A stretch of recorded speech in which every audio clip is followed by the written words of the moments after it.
본문을 읽었는데요. 아브라함 때에 일어났던 일이 그대로 또 사실 반복되고 있어요. 지난주에도 반복되었고 오늘 본문에도 반복되고 있죠. 그러니까 오늘 본문을 데칼코마니 2, 데칼코마니 2탄 이렇게 볼 수 있는 거예요. 자, 12절에 보면 이삭이 그 땅에 농사하여 그의 100배나 얻었고 여호와께서 복을 주심으로라고 이야기를 합니다. 이제 하나님이 이삭을 애굽으로 내려가지 말라 말씀하셨고, 그래서 이삭은 내려가지 않습니다. 그래서 그랄 땅에 남아서 농사를 짓게 됩니다. 그 해에 100배라고 하는 소출을 얻게 됩니다. 그 해가 언제, 어떤 해죠? 하나님이 애굽으로 내려가지 말라라고 했던 그때죠. 흉년이, 어마어마한 흉년이 들었던 해. 그래서 먹고 살기 위해서 애굽으로 내려갈 수밖에 없었던 그 해. 하지만 하나님이 나타나셔서는 내려가지 말라라고 이야기를 합니다. 내려가지 않으면 굶을 수 있고 자칫 잘못하면 굶어 죽을 수도 있는 상황인데 이삭은 하나님의 말씀에 순종하게 되어졌죠. 근데 그때 그 엄청난 흉년이 들었던 그때에 100배의 소출을 얻게 되었다라고 이야기를 합니다. 이 100배라고 하는 것은 정확히 딱 계산을 했더니 100배다라는 게 아니죠. 상징적인 숫자죠. 계산할 수 없는 엄청난 축복을, 풍년을 하나님이 허락했다라고 하는 것입니다. 그 이유가 뭐냐? 12절에 다시 보시면 12절 마지막 부분에 여호와께서 복을 주심으로, 여호와께서 복을 주심으로, 그래서 100배의 소출도 얻게 됐던 거죠. 13절에도 보면 그 사람이 창대하고 왕성하여 마침내 거부가 되어 100배의 소출뿐만 아니라 농사를 지어서 100배를 얻을 뿐만 아니라 많은 부분에, 그렇죠? 많은 부분에 창대하여졌고 왕성하였고 거부가 됐다. 14절에 양과 소가 떼를 이뤘고 셀 수 없을 만큼 떼를 이뤘고 종이 심이 많으므로, 16절에 보시면 블레셋이 와서 말하죠. 우리보다 크게 강성한 자. 블레셋이라고 하는 작은 도시 국가가 있는데 그 국가 사람들이 볼 때 우리보다 이 한 가문이 훨씬 더 부자라는 거지. 그래도 그들이 인정할 만큼 거부가 되었고 부자가 되었고 엄청난 축복을 받았다라는 걸 우리에게 보여주죠. 그럼 이건 어떤 의미일까요? 갑자기 흉년이 왔고 그래서 애굽으로 가려고 하는데 하나님이 막으시고, 사실은 안 가면 굶을 수도 있는데 이삭은 또 결단하고 안 가죠. 이 어려운 일입니다. 굶어 죽게 생겼는데 말씀 순종이 쉽냐고요? 어려운 거예요. 그런데 그 어려운 것을 합니다. 그래서 순종하죠. 그러고 나서는 느닷없이 엄청난 흉년인데 느닷없이 100배의 소출을 얻었대요. 이게 말이 되나요? 100배의 소출을 얻었고 그뿐만 아니라 소와 양과 떼가 막 엄청났고 종들이 엄청났대. 어느 정도냐면 블레셋 사람들이 두려워할 만큼 거부가 됐다라고 이야기를 하는 거예요. 보통 같으면 노력하고 그래서 땅을 또 일구고 잘 안 되지만 또 일구고 이래가지고는 점점 이제 응답을 받고 부자가 됐다 이렇게 해야 되는데 흉년이 들었는데 그 해에 100배를 얻었다는 거예요. 이거는 초자연적인 거죠. 그냥 인간의 노력으로 얻은 게 아니라 초자연적인 거예요. 뭘 우리에게 설명하려고 하고 있는 거냐면 하나님이 이삭과 함께 하고 있다라고 하는 걸 보여주는 거예요. 모두가 굶어 죽을 수 있는 엄청난 흉년을 들었는데 갑자기 이삭만 엄청난 복을 받은 거예요. 엄청난 초자연적인, 하나님이 이삭과 함께 하고 있다는 걸 보여주는 거예요. 26장 3절, 아까 근사님이 기도하실 때 했던 거 26장 3절 보세요. 하나님 말씀하시죠. 이 땅에 거류하면 내가 너와 함께 있어 내게 복을 주고, 그렇죠. 그걸 그대로 응답하신 거예요. 하나님 분명히 말씀하시죠. 네가 이 땅에 거류해라. 거류할 수 힘들죠. 왜죠? 굶어 죽어야 되는데 잘못하면 거류하라고 하는 거예요. 그게 쉽지 않습니다. 말이 순종이지 쉬운 게 아니에요. 그런데 이삭은 그 말에 순종합니다. 순종. 그 순종의 결과가 뭐죠? 12절이에요. 100배의 소출, 그 다음에 13절에 거부가 되고 16절에 크게 강성했다라고 하는 거예요. 이거 응답인 거죠. 그래서 12절 13절을 다시 보시면 여기 12절 13절에 이삭이 엄청난 복을 받은 사람으로 표현되어 있는데 여기 포인트가 이삭이 복을 받았구나라고 하는데 포인트가 있는 게 아니에요. 그럼 성경을 잘못 보신 거예요. 성경은 지금 여기서 뭘 말하고 싶어 하는 거냐면 하나님이 지금 이삭을 훈련시키고 있다. 하나님이 이삭을 지금 양육해가고 있다라고 하는 걸 보여주는 거죠. 엄청난 위기가 왔습니다. 근데 당연히 그 위기를 벗어나서 애굽으로 가야 돼요. 벗어나려면. 그런데 하나님이 갑자기 가지 마. 안 가면 내가 네게 복을 줄 거야 라고 말씀하는 거죠. 근데 안 갈 수가 없어요. 왜냐하면 굶어야 된다니까. 근데 이삭은 참 믿음의 사람이죠. 그래도 기도의 사람이죠. 안 가는 거예요. 그러니까 하나님이 그때에 딱 맞춰서 초자연적인 응답을 100배라고 하는 말도 안 되는 응답을 허락하시는 거예요. 그래서 이것을 자칫 잘못 보면 복을 받았구나, 하나님을 믿었더니 복을 받았구나라고 하는 의미가 아니에요. 그래서 이 본문을 가지고 하나님 잘 믿으면 복 받아 라고 하는 그 의미가 아니라는 거죠. 하나님은 지금 이삭에게 말씀하셨고 그 말씀에 순종하고 있는 이삭에게 지금 특별한 걸 지금 은혜를 베풀고 계신 거거든. 근데 그 특별한 은혜가 복이라고 하는 포인트가 있는 게 아니라 하나님이 이삭을 좀 다루고 계신 거예요. 훈련을 시키고 있고 성장을 시키고 있는 거죠. 하나님이 나와 함께 하시는 게 맞구나 라는 걸 느끼게 만들려고 하는 거예요. 부자 됐다라고 하는데 포인트가 있는 게 아니라, 내가 응답을 받았다라는 게 포인트가 있는 게 아니라, 하나님이 나와 함께 하고 있는 게 맞구나라고 하는 걸 이삭 가슴 속에 좀 심고 있는 거예요. 그래서 이삭으로 하여금 온전히 순종하는 자로 좀 만들어 가려고 하는 거거든요. 분명히 성경 안에서 이삭은 순종의 사람이죠. 하지만 온전한 순종은 아니었어요. 말씀 한 것만 순종하고 말씀하지 않는 마음의 영역은 순종하지 못하죠. 그게 이삭이고 그게 유대인이고 지금 이 땅의 대부분의 기독교인은 그런 모습이죠. 분명히 말씀 한 것에 대한 순종을 잘 합니다. 하지만 진짜 신앙의 영역은 마음의 영역이거든요. 그 마음의 영역은 자기 마음대로 해요. 그게 이삭이에요. 그래서 지금 하나님은 100배로 축복을 했다 하는데 포인트가 있는 게 아니에요. 성경을 자칫 잘못 보면 복 받았다, 100배를 얻었다, 그래서 하나님 잘 믿으면 너도 그렇게 돼 라고 하는 잘못된 시그널을 준다고요. 잘못된 거예요. 그건요. 하나님이 그 말을 하고 있는 게 아닙니다. 그래서 예수 믿으면 복 받아 라고 하는 의미가 아니에요. 하나님이 지금 이삭에게 뭔가를 깨닫게 하려고 좀 복이라고 하는 걸 주신 거예요. 반대를 주실 수도 있는 거예요. 징계를 하실 수도 있어요. 근데 지금 하나님은 이삭에게 징계가 아닌 복을 허락하신 거죠. 그래서 이삭은 다행스럽게 이걸 알아들었어요. 나중에 본문을 보시면 알지만 이삭은 내가 복 받았다, 내가 부자가 됐구나 라는데 포인트를 두고 있지 않구나라는 걸 알 수 있어요. 하나님 나를 다루고 계시구나, 하나님 나를 인도하고 계시구나, 하나님 나와 함께하는 게 맞구나라고 하는 걸 정확하게 이삭은 깨달아가요. 하나님이 의도하신 대로. 하나님이 사람을, 특별히 자기의 백성들을 양육하는 방식이 다양하고 여러 가지입니다. 오늘 본문에서 하나님은 이삭을 어떻게 양육하고 있냐면 당신의 신실함을 더 보여주는 장면으로. 말씀드렸죠. 징계를 할 수도 있는데 징계를 선택하지 않고 당신이 더 신실하다 하는 것을, 하나님의 신실하심을 더 보여주는 쪽이에요. 축복을 엄청 쏟아부어 주어서 부자가 되게 해주어서 뭘 느끼게 만들고 있냐면 하나님 나와 함께 맞구나, 하나님이 인도하는 게 맞구나, 애굽으로 안 내려가도 하나님이 나를 살리는 게 맞구나라는 걸 이삭으로 하여금 느끼게 만들고 있는 거죠. 그럼 모든 양육이 그럴까요? 그렇지 않아요. 어떨 때는 징계를 하시죠.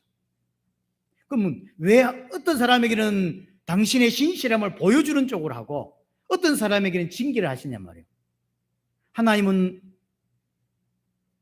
하시는 모든 것이 옳고 하나님의 생각이 맞죠. 우리는 잘 몰라요. 그러나 하나님이 어떤 사람에게 징계를 선택하신 것은 그것이 그 사람에게 맞기 때문이에요. 어떤 사람은 가난을 선택해 주시죠. 왜냐하면 그것이 그 사람에게 맞기 때문인 거예요. 우리는 몰라요. 왜 하나님이 그렇게 하셨는지는. 그러나 분명하게 다양하게 하시는 건 맞습니다. 어떤 경우를 보면요, 분명히 잘못했어요. 그러면 징계를 하셔야 되는데 잘못했는데 불구하고 더 감싸 안아주시고 더 용서해 주시고 더 사랑해 주시는 걸 가끔 있어요. 말이 안 된다. 왜 하나님이 이렇게 하시지? 저 사람한테는 저렇게 하더니 왜 이렇게? 그건 하나님이 선택하시는 거예요. 지금 이삭에게는 당신이 신실하다라는 걸 보여주는 쪽으로 하셨어요. 제 개인적으로 볼 때 주로 하나님이 하시는 양육하시는 방식이 징계, 그 다음에 당신의 신실하심을 보여주는 사랑, 은혜를 자꾸 베푸시는 거예요. 물론 징계도 사랑입니다. 포함이 됩니다만 또 하나는 지금 이 시대는 가장 하나님이 하시는 게 결국 말씀이에요. 메시지예요. 말씀을 통해서 느끼게 하고 깨닫게 하고 감동하게 하고 그래서 바꾸어내고 이렇게 하죠. 지금 우리에게서 사실은 말씀이 가장 많이 하시는 어떤 방식이라고 사실은 보여집니다. 중요한 건 지금 이삭이 복을 받았다는 게 아니에요. 중요한 게 아니에요. 이삭도 그렇게 느끼고 있지 않아요.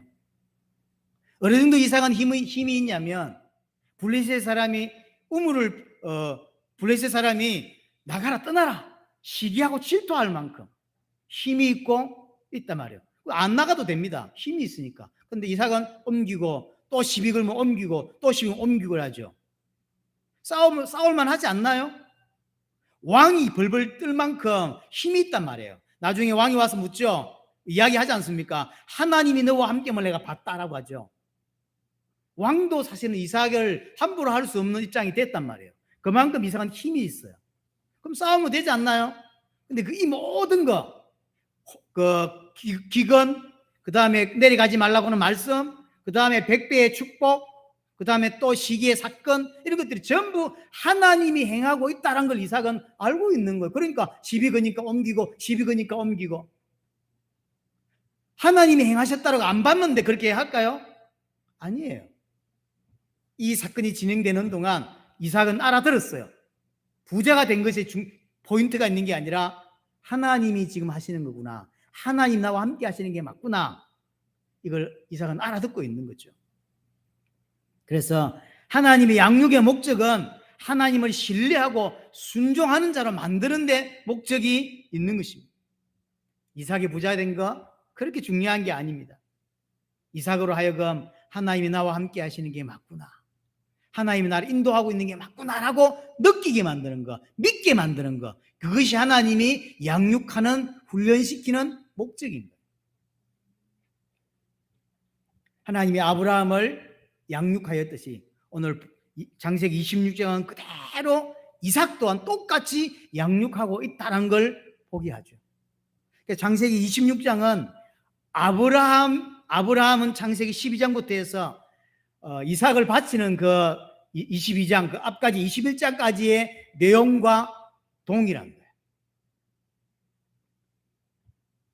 12장에 아브라함이 부름받아 가지고 21장까지 계속 사건이 터지고 일이 생기고 전쟁도 일어나고 조카를 찾아오고 싸움도 일어나고 마누라 2번이나 팔아먹고 2번이 아닐 가능성이 많다 그랬죠. 여러 번 돌아다니면서 습관적으로 그런 많은 걸 거치면서 1차 언제 하면 탁 바뀌냐면 이삭이 태어났을 때 탁 바뀌고 완전히 다 바뀌지 않죠. 이삭 태어났어도 몇 가지 사건이 더 있습니다. 기록만 나와 있는 것만 하더라도 기록 안 나와 있는 걸 납치면 더 있다는 이야기죠. 그러다가 창세기 22장 이삭을 바치는 사건을 통해서 우리에게 뭘 보여주냐면 아브라함이 완전히 바뀌었다라는 거 보여요. 온전히 순종한다. 어느 정도냐면 가장 아끼는 자기 생명보다 더 아끼는 이삭을 하나님께 딱 내놓죠. 이 말은 온전히 순종한다는 걸 보여주는 거죠. 요 사이가 이삭이 그 받침을 당할 때가 몇 살인지가 중요한 거거든. 만약에 유대인들 식으로 말하자면 30세는 37세, 그냥 제 개인적으로 한 30세쯤 됐다고 생각합니다. 30세라고 하면 55년 걸리고 한국 목사님들 대충 18세에서 20세 사이라고 하면 45년, 43년 걸린 거예요.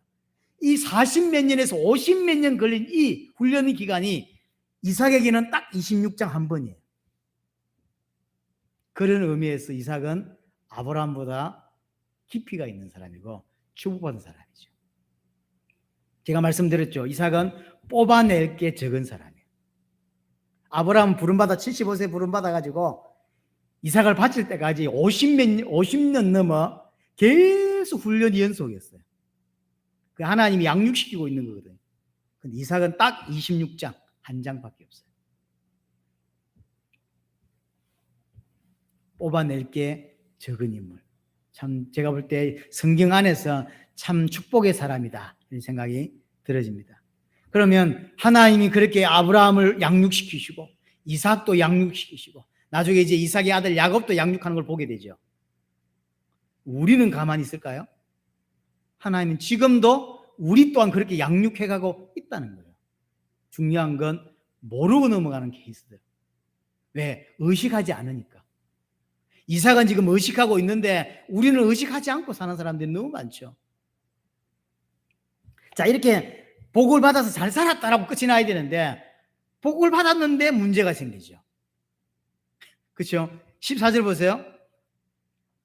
마지막 부분에 보니까요. 심이 많음으로 블레셋 사람이 그를 시기하게 되죠. 시기하여.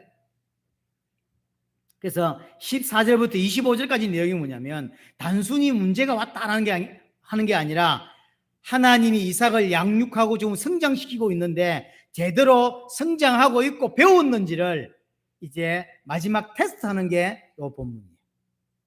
보통 이 공부를 하면 시험을 쳐야 되죠. 그런 거죠. 지금 하나님이 말씀하셨고 이삭은 순종하고 있고 이렇게 하고 있죠. 이걸 지금 하나님이 지금 이삭을 양육시키고 있고 훈련시키는 장면인데 훈련이 잘 됐는지를 마지막 테스트를 하는 게 오늘 14절부터 25절까지 내용이에요. 부자가 됐는데 갑자기 시기와 질투가 일어나게 되죠. 그래서 뭐라고 하냐면 16절에 아비멜렉이 이삭에게 이르되 네가 우리보다 크게 강성한 자. 저는 거짓말이 아니라고 생각합니다. 크게 강성한 자. 그래서 우리를 떠나라. 쫓겨내죠. 쫓아내는 거죠. 붙으면 분명히 이삭이 이길 것 같아요. 아브라함도 자기 밑에 318명의 군사가 있었죠. 이삭은 더 많을 거라고 생각합니다. 그럼 싸울 수 있죠. 근데 안 싸운다고. 여기서 인간의 죄성이 뭔지를 다시 한 번 더 보여주는 거예요. 인간의 죄성이. 친한 친구가 있어요. 그럼 잘 되면 축하해 줍니다. 와, 잘했다고. 진짜 엄청 성공해 뿌리면 축하 안 해줍니다. 질투하게 돼 있어요. 덜 성공했기 때문에 축하하지 내하고 비교가 안 되는 만큼 나는 1년에 1,000만 원 벌었는데 이 친구는 1년에 1,000억 벌어버리면 축하 안 합니다. 아, 저런 새끼가 어떻게 돈을 벌었지? 이렇게 되게 돼 있어요. 그게 인간의 죄성이에요. 인간의 죄성.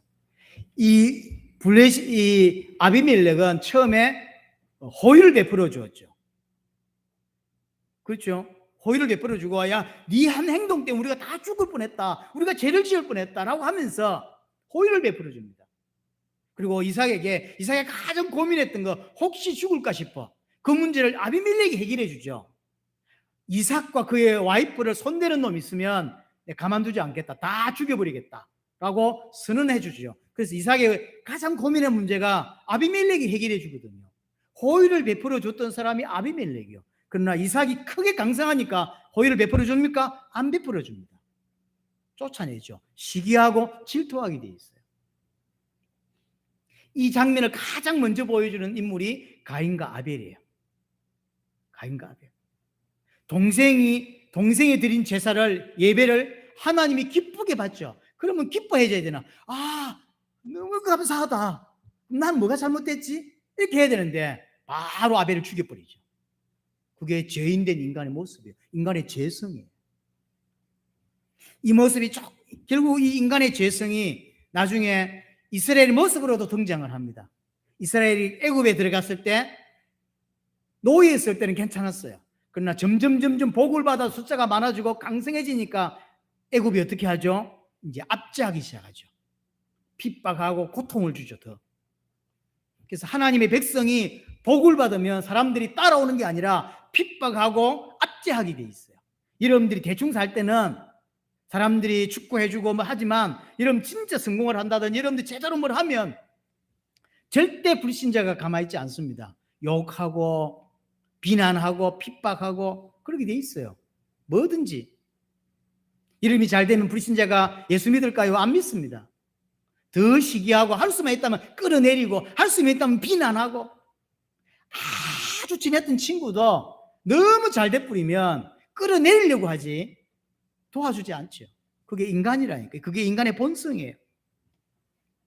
근데 아비멜렉이 그냥 대등할 때는 괜찮았는데 대등한 게 아니죠. 자기 땅에 와 좀 살고 있는 그냥 나그네에 불과할 때는 괜찮았죠. 그러나 점점 복을 받아가지고 강성해지겠죠. 그러니까 말합니까? 우리에게서 떠나라. 그리고 쫓아내는 거예요. 그러니까 17절에 바로 어떻게 나오냐면 이삭이 그곳을 떠나 쫓겨나는 거죠. 그곳을 떠나 그랄 골짜기에 평지에 살았던 것 같아요. 농사 짓고 한 거 보니까 평지에 살았었다가 이제 골짜기 쪽으로 옮겨서 장막을 치고 거기에 이제 거류하게 되죠. 거류하면서 나온 일이 이제 우물 사건입니다. 18절에 그 아버지 아브라함 때에 팠던 우물들을 다시 팠으니 이는 아브라함이 죽은 후에 블레셋 사람이 그 우물을 메웠습니다. 아브라함이 옛날에 우물을 팠었죠. 그리고 이것 때문에 아비멜렉하고 싸움이 있었죠. 지난주 메시지 끝나고 파주의 전사님이 이 아비멜렉 옛날에 아브라함이 그 아비멜렉이 맞습니까? 그런데 제가 그 생각을 안 해봤어요. 시간차가 꽤 많이 나죠. 그때가 옛날인데.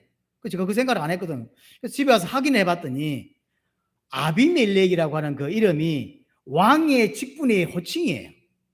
사람 이름이 아닌 거죠. 바로 이러고 똑같은 거죠. 그래서 이게 다른 사람이구나. 그러면 이제 나중에는 비골이 문제죠. 비골도 똑같이 왔잖아요. 군대 장관 비골. 그래서 이런 케이스인 거죠. 비골이라고 하는 가문에서 전부 군대 장관을 하는 거예요. 그런 케이스가 있고 또 한 케이스는 군대 장관의 그 이름을 비골이라고 하는 케이스가 있어요. 뭔지 정확히 모르지만 이게 완전히 다른 사람이구나. 그래서 아비멜렉도 그 사람은 아니었고 왕이 호칭이고요.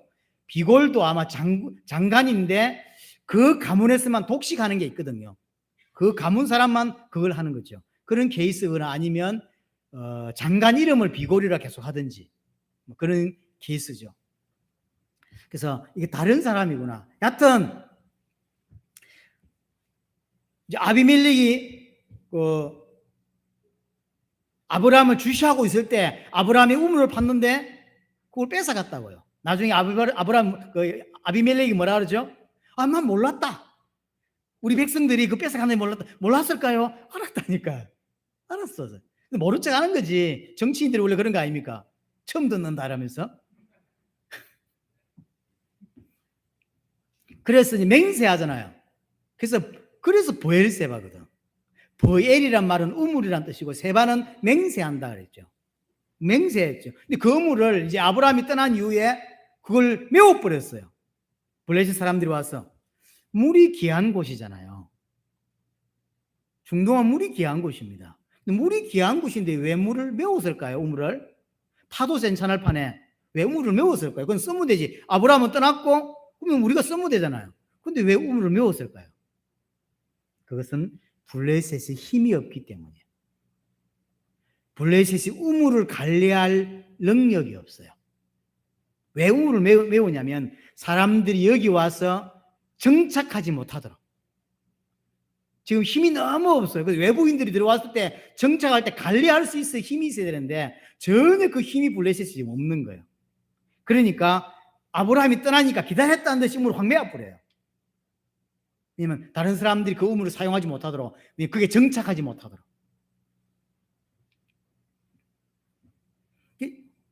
이삭이 지금 처음에는 위협의 대상이 아니었지만 위협의 대상이 되죠. 그러니까 떠나라고 하는 거죠. 블레셋에서 상당히 힘이 없는 거예요, 사실은. 근데 지금 이삭이 골짜기로 와서 자기 아버지가 팠던 그 우물을 다시 파는 거죠. 이거는 그냥 우물을 팠다는 개념이 아닙니다. 이삭은 굉장히 힘이 있다라는 거예요. 우물을 관리할 수 있다고 하는 건 굉장히 힘이 있다. 근데 이삭이 오늘 나중에 보면 알지만 우물 계속 파죠. 굉장히 힘이 있는 거예요. 굉장히. 제가 볼 때는 아브라함보다 훨씬 더 거부가 됐어요. 아브라함 우물 하나밖에 판 게 안 나오는데 이삭은 막 계속 팝니다. 물론 자꾸 시비를 거니까 파기도 하지만 그게 쉬운 게 아니잖아요. 근데 계속 파요. 나중에 보면 전문가 같아. 팠다 하면 뭐 샘 녹고 막 이러죠. 하나님이 아브라함과 함께 하심으로 아브라함이 부자가 되었죠. 오늘 이삭도 하나님이 함께 하셨고 그 결과로 부자가 됐다라는 걸 우리에게 이렇게 보여주는 거죠. 그래서 블레셋이 이삭을 보고 네가 창대했다, 강성했다라는 말이 거짓말이 아니에요. 아브라함, 자기 아버지 아브라함보다 훨씬 더 부자가 되었고 훨씬 더 강성해진 것 같아요. 19절에 보시면 이삭의 종들이 골짜기에 파서 샘 근원을 얻었다라고 했죠. 샘 근원을 얻었다. 이게 이제 브엘 마임 하임이라고 이제 히브리어로 되어 있는데요. 브엘은 우물이란 뜻이고 마임은 물이란 뜻이고 하임이 이게 우리나라 번역으로는 근원 이렇게 되어 있는데 실제 성경에는 이게 하임이라는 단어가 근원이 아니라 생수, 생명수라는 뜻이에요. 이게 어디에서 나온 단어냐면 에스겔 47장에 보면 성전에서 흘러나온 물이 사해바다를 들어가고 모든 나무를 다 살리고 고기를 다 살리죠. 성전에서 흘러나온 생수, 성전에서 흘러나온 생명수를 하임이라고 해요. 근데 요한복음에서는 그걸 생명수로 번역했죠. 근데 오늘 본문에 나온 이게 우물을 팠는데 그 하임이 나왔다. 생명수가 터졌다 이렇게 나오는 거죠. 생명수는 아니죠. 생명수는 그리스도를 의미하는 건데 생명수가 아니죠. 그만큼 복을 받았다는 걸 말하고 있는 거예요. 이삭이 샘을 팠는데 근원이 나왔다는데 이는 그만큼 생명수가 터진 만큼 큰 복을 지금 아브라함이 받고 있다라는 걸 우리에게 표현하고 있는 거죠. 근데 그렇게 복을 받았는데 20절에 금방 또 다툼이 일어나죠. 그랄 목자들이 이삭의 목자와 다투어 이르되 이 물은 우리 것이다라고 하는 거죠. 아니 지금 이삭이 팠는데 이삭의 종들이 팠는데 우리 거다라는 거죠. 다툼이 일어나죠. 그러니까 이삭이 어떻게 합니까? 주고 옮겨서 또 팝니다. 파니까 또 우물 나와요. 자 21절 또 다른 우물을 팠더니 그들이 또 다툼으로 우물 팠더니 또 나와. 그때 또 나오니까 기다릴 때 또 다투어. 또 시기가 와가지고 그리고 줘버려. 주고 딴 데가 또 파. 희한하죠. 이게 우물 파면 근원이 나오고 생수가 터져버리고 그리고 시기가 났죠. 그러니까 줘버리고 딴 데가 우물 파더니 또 터져. 그리고 또 싸워. 그리고 줘버리고 또 갔다 또 가. 이삭의 모습이에요. 자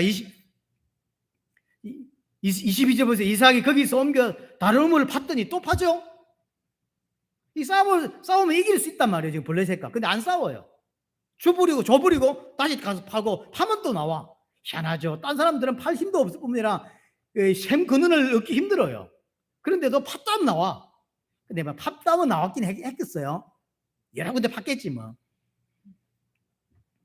근데 이제 싸움이 이제 끝인 거죠. 싸움이 이제 다 끝이니까 하는 말이 그 이름을 옛날에는 우물이 참 귀하긴 했는가 봐요. 우물에 전부 다 이름을 붙여요. 사람 이름 붙이듯이. 르호봇이다.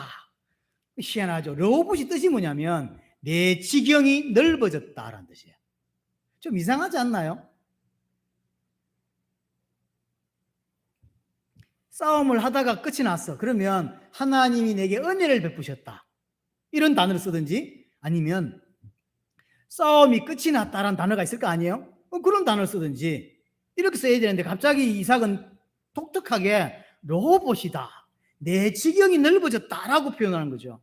지금 파면 싸움이 나고 계속 주고 옮기고 또 파고 또 물 터지면 또 싸우고 또 주고 옮기고 이걸 계속하고 있습니다. 근데 이 과정을 지금 이삭은 뭐라고 표현하고 있냐면 지경이 넓어지고 있다라고 표현하고 있는 거죠. 이게 말이 됩니까? 근데 이삭은 지금 그렇게 생각하고 있는 거죠. 근데 이 모습이 딱 교회의 모습이에요. 이걸 교회를 설명하고 있는 건 아니지만 이 모습이 이 형태가 딱 교회하고 같아요. 햇빛도 생명수예요. 하임이에요. 초대 교회가 세계복음을 해가는 가정 속에서 어떻게 했죠? 초대교회 복음을 받았죠. 핍박이 오니까 예루살렘에서 핍박이 터지니까 안디옥 교회로 옮겼죠. 그러면서 또 핍박이 오니까 또 옮기고, 핍박이 오니까 또 옮기죠. 그래서 예루살렘에서 핍박이 오니까 안디옥으로 옮기고, 그 안디옥에서 교회를 세워 생명수를 공급해내고, 그러다 핍박이 오니까 또 옮기고 또 생명수를 공급해내고, 이렇게 하죠. 그래서 핍박과 세계복음화가 같이 가죠. 핍박이 오므로 복음이 확산되고, 핍박이 오므로 지경이 넓어지게 돼요. 오늘 본문이 마치 딱 교회 모습하고 똑같은 거예요.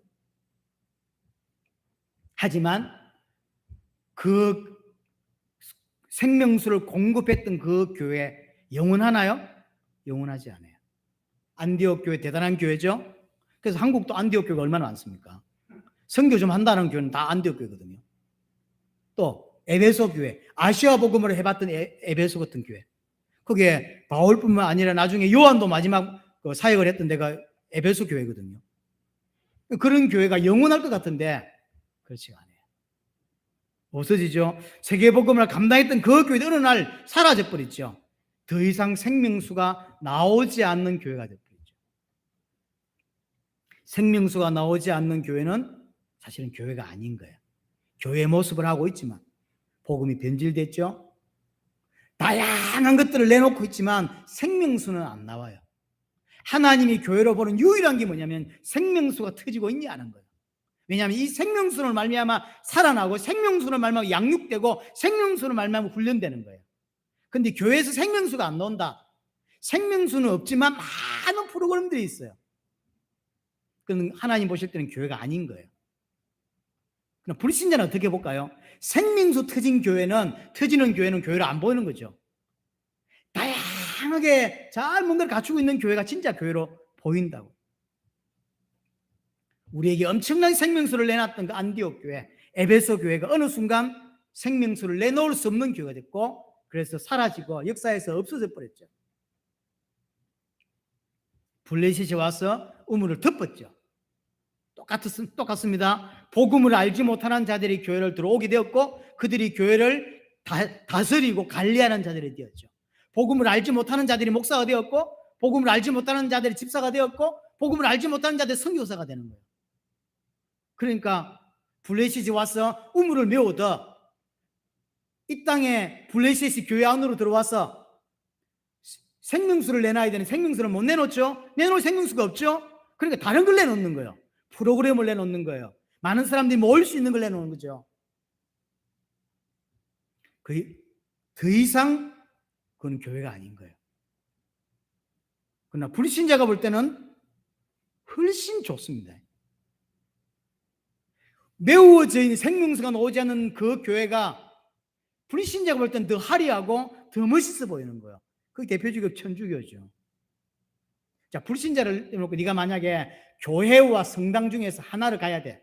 어디 가겠으면 8명은 성당 간다고 합니다. 우리 누나도 내가 만약에 교회를 다닐 일이 생긴다면 성당 갈 거다 이러더라고요. 그게 불신자 갖고 있는 거죠. 그러니까 불신자나 일반 복음을 모르는 성도들은 둘의 차이를 모를 뿐만 아니라 성당이 훨씬 더 멋있어 보인다니까요. 그러나 그곳은 생명수가 나오지 않는 곳이에요. 지금 이 땅에 수많은 교회들 중에도 생명수가 없는 교회가 대다수라니까요. 목사에게서 생명수가 안 터진다니까요. 생명수가 나오지 않는 그 교회는 메워진 우물이고 사람을 살릴 수 없는 거예요.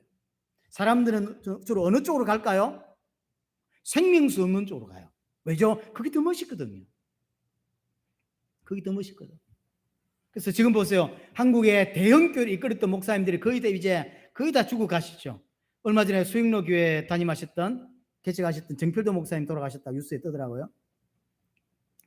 조용기 목사, 옥하는 목사, 정필도 목사 이런 1세대 목사님들 다 죽어 가죠. 이제 거의 몇 사람 안 남았죠. 자, 그럼 다음 단임 목사를 모실 때 조건이 뭔지 아십니까? 1순위가 박사학위예요. 생명수가 터지냐 중요하지 않아요. 그리고 이 사람이 우리 교회 와서 우리에게 어떤 서비스를 제공해 줄 수 있냐, 이게 중요한 거예요.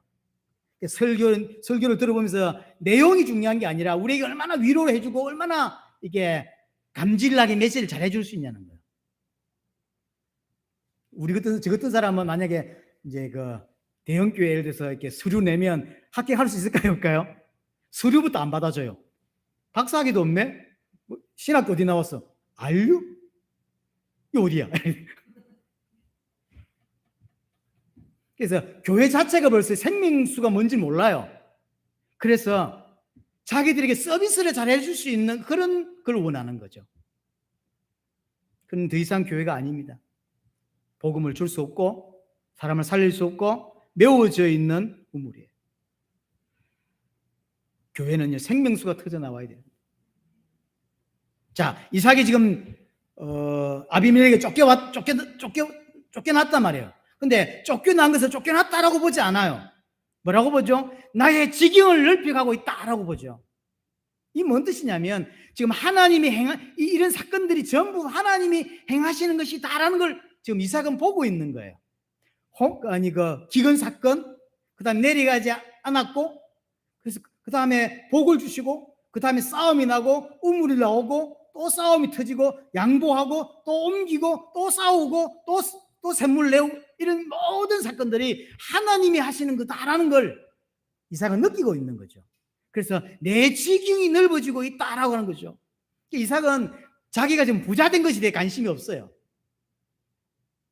왜냐하면 하나님이 그게 중요한 게 아니니까. 자기가 부자 된 것도 부자가 자기가 됐습니까? 100배의 축복을 받았는데 그게 자기가 만든 건가요? 아니요. 양심적으로 자기가 한 건 아무것도 없어요. 자기가 아는 거예요. 내가 한 게 아니라는 거. 갈등도 자기가 만들었나요? 아니요. 이 전부 하나님이 행하신 거다. 이런 걸 지금 이삭은 알고 있어요. 하나님이 나와 함께 하시고 있고 하나님이 이 모든 걸 하나님이 행하시고 있다는 걸 지금 이삭은 알고 있는 거죠. 그래서 내 지경을 넓혀주고 있다라고 생각하는 거죠. 그래서 그걸 알기 때문에 문제 생긴 거 양보하고 옮기고 다시 파고 옮기고 다시 파죠. 지금요, 아량이 넓어가지고 마음이 넓어서 아량이 넓어서 양보하는 게 아니에요. 힘도 있고 다 있어요. 근데 넘어가요. 왜 그렇죠?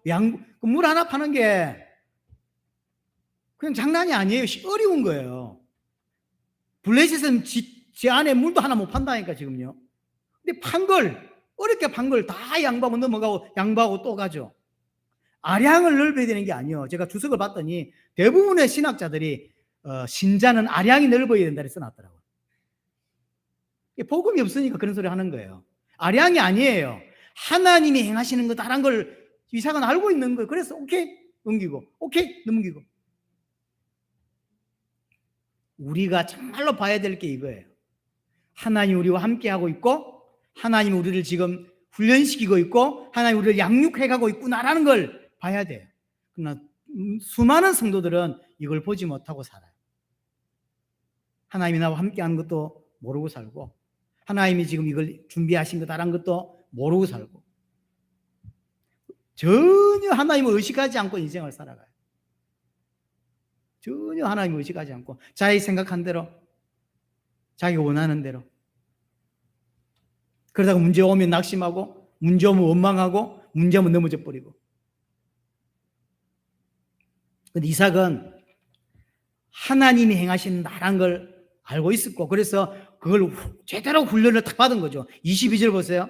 이삭이 거기서 옮겨 다른 우물을 팠더니 이제 다투지 않죠. 그래서 로봇이라고 하게 됩니다.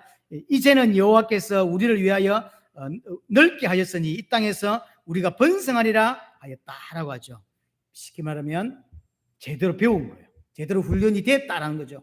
손해보는 것처럼 보이지만 이것이 하나님이 우리를 넓게 하는 우리 지경을 넓히고 있는 것이다라고 이삭은 인정하고 있는 거죠.